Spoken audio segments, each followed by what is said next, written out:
Hello, my lovely English learners.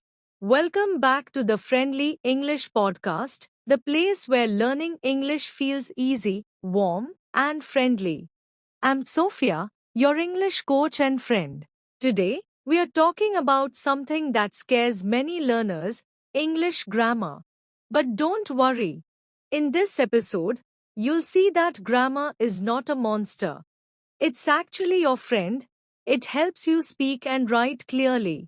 So grab your notebook, get comfortable, and let's learn English grammar together, step by step. Okay, first things first, what is grammar? Grammar is the system or structure of a language. It's how we organize words so that people can understand us. For example, in English we say, I eat apples, not eat I apples. That's grammar.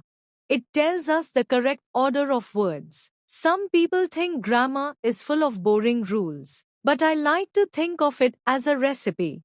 When you cook, you follow steps, not to limit you, but to help you make something delicious. Grammar is your recipe for clear, beautiful English. Let me ask you, do you need to be perfect at grammar to speak English? No. You just need to understand the basics so you can express yourself. Even native speakers make grammar mistakes sometimes. The secret is, don't be afraid of grammar. Use it to help you communicate. Let's start learning how. Every English sentence has a structure. The most common is subject, plus verb plus object. Let's look at an example. I eat apples. I is the subject, the person doing the action. Eat is the verb, the action. Apples is the object, the thing receiving the action. Simple, right? Let's practice a few more together. Repeat after me slowly. She reads books.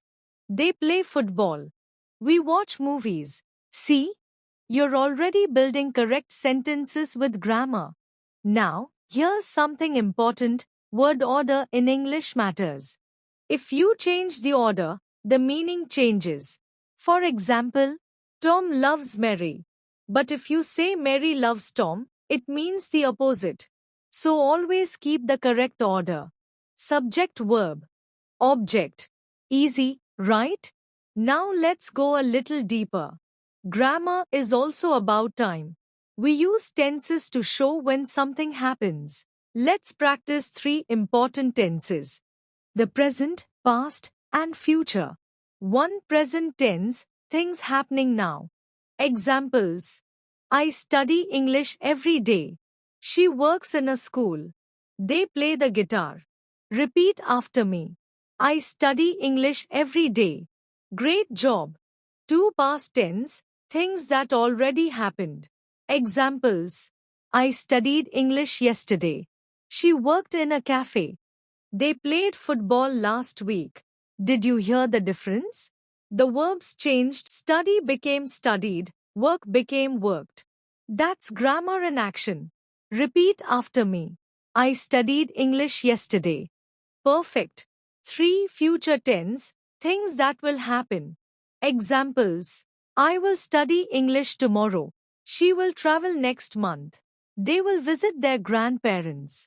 You can also say, I'm going to study English tomorrow. That's another way to talk about the future. Grammar helps you express time clearly so people know when something happens.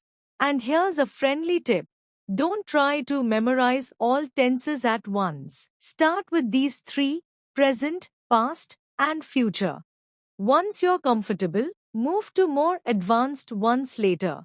Remember, slow and steady wins the race. A big mistake many learners make is trying to learn too much grammar too quickly. Then they feel confused, tired, and give up.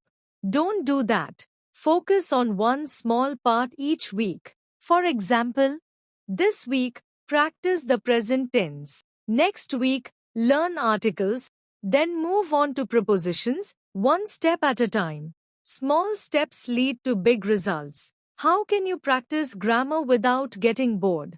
Here are some fun ideas. Write one short diary entry every day. Use grammar to talk about your day. I woke up early. I had breakfast. I went to work. Listen to English podcasts like this one. Notice how sentences are built.